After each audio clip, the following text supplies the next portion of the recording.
Olá pessoa, em mais um vídeo aqui da série sobre os hinos homéricos. Dessa vez eu vou falar da Hera, a deusa rainha dos deuses gregos. Então aguarda aí.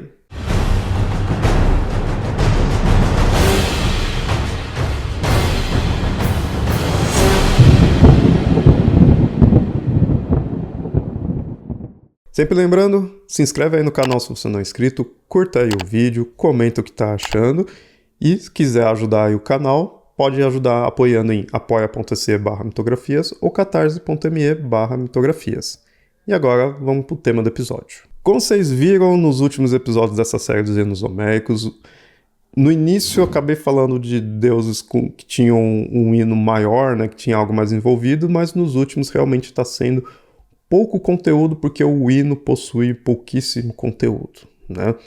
Da deusa Hera é mais um exemplo desse, e no caso ela possui apenas um hino, e é bem curto, não tem uma narrativa dela, apenas enaltece a divindade.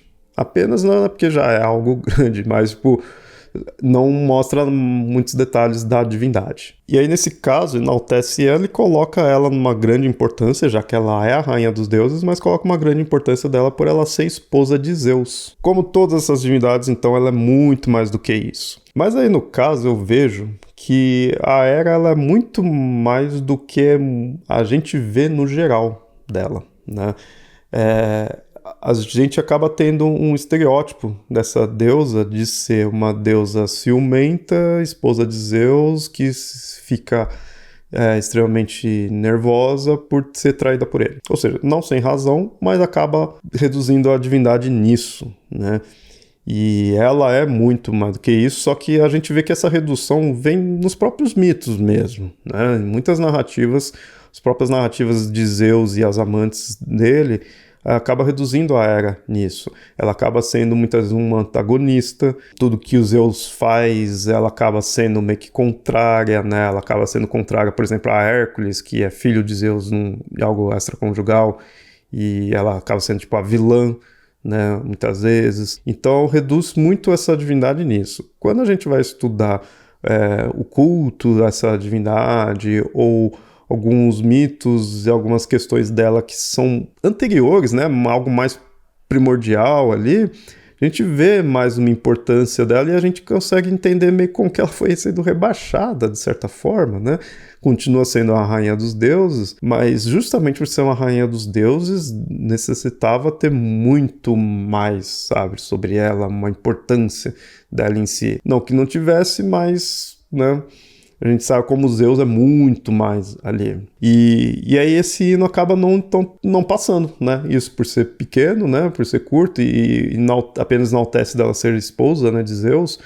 Mas a gente não vê um lado materno dela que se tem forte, só que de forma mais primitiva, do lado de rainha mesmo, né, ou então deusa do matrimônio, né, ela tem toda uma importância realmente, os domínios dela é importante, socialmente importante também, né, mas não, ela muitas vezes é tratada como uma vilã, né, uma antagonista, e isso a gente só percebe mais quando a gente vai tratar desse lado mais primitivo, né, mais primordial, né, do culto dela, das narrativas dela, ou então desse lado mais estrangeiro, né, como muitas divindades gregas, elas são estrangeiras ali da Grécia, né, tem um culto antes, né, em si da Grécia, e aí sim a gente consegue entender melhor como que de fato a Hera foi, já que não é mais justamente porque Zeus, que é o deus dos deuses, né, o rei dos deuses, toma todo o domínio, todo o holofote. Falar disso, da Hera, eu posso deixar para um outro episódio, né? Ela não é a única divindade a sofrer isso, né? Muitas divindades que eram anteriores aos gregos têm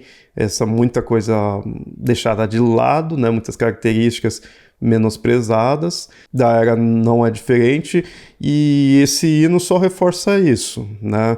Apesar, que eu falo, o hino não é para falar mal dela, né? Muito pelo contrário, mas deixa muito de lado. Acontece que, por exemplo, o hino da Atena, que foi do último episódio dessa série, tem pouco sobre a deusa também, mas a gente vendo outras obras famosas na mitologia grega, a gente vê a importância da deusa Atena, né? A gente vê ali outras camadas dela, outras ações dela. Da Hera, mesmo essas outras obras não ajudam muito, né? Mesmo essas outras obras extremamente famosas da mitologia grega, Odisseia, Ilíada e tudo mais, não ajuda muito a imagem da deusa Hera. Mas então a gente tem que ir mais pro lado do culto ali, e como eu falei, coisa primitiva, né? Para poder ter na parte de narrativa, a parte poética, não se tem tanto. É interessante também analisar esses hinos homéricos, não só pelo que eles mostram, mas pelos que eles deixam de mostrar. Isso também é uma forma interessante de analisar as divindades, porque a gente vai ver o que aquela divindade é naquele local, naquele momento. Uma divindade é sempre mais do que aquilo, mas ali a gente entende o que eles estão querendo passar daquela divindade. E a Hera, infelizmente, sofre com isso, e infelizmente a gente acaba tendo um conteúdo bem simples, né, bem pequeno, referente a essa deusa nos hinos homéricos. Mas fica a dica aqui, de repente, então, fazer mais sobre essas divindades aí em outras obras, em outros cultos, né, ver esses outros lados dos deuses gregos, né, ou das deusas gregas também, né, as divindades femininas sofrem também bastante com isso. Então é isso, né, mais uma vez não deu para se aprofundar tanto que o próprio hino não se aprofunda, mas espero que tenha gostado, espero que tenha sido interessante você ver como dá para ir além dessas obras, né, e como tem certas coisas ocultas, digamos assim, né, das divindades, e quem sabe aí fazer episódios sobre isso daí, né. Espero que tenha gostado, curta aí o vídeo, comenta aí o que achou, compartilha, se inscreve, né, e caso queira apoiar o Mitografias, apoia.se/mitografias ou catarse.me/mitografias. E até mais.